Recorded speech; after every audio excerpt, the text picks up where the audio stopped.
ఒకప్పటి రోజులు చాలా బాగున్నాయి. ఎంత కష్టం వచ్చినా పక్కన ఎప్పుడు 10 మంది కూర్చొని అలా చెయ్యి ఇలా చెయ్యి, ఒకవేళ ఏదైనా ఇబ్బంది అయితే మాకు చెప్పు, మేము ఉన్నాం కదా, అంతేగాని నువ్వు ఊరికే బాధపడుతూ చేసే పనిని చేయకుండా ఆగకు అని అందరూ వచ్చి మనకు సలహాలు ఇచ్చేదే కాక మనం బాధలోంచి బయటపడేంత వరకు మనకు తోడుగా ఉంటారు.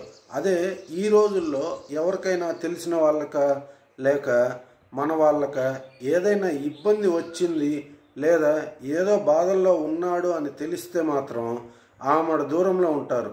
అది కూడా మనవాడు కానీ లేదా తెలిసినవాడు కానీ, ఎవరైతే ఏమి అందరూ ఒకే దారిలో వెళ్తున్నారు. కానీ మీరు మాత్రం అలా ఉండకండి ఫ్రెండ్స్. కుదిరితే హెల్ప్ చేయండి లేదా సలహా ఇవ్వండి చాలు, వాళ్ళు చాలా హ్యాపీగా ఫీల్ అవుతారు. Thank you friends.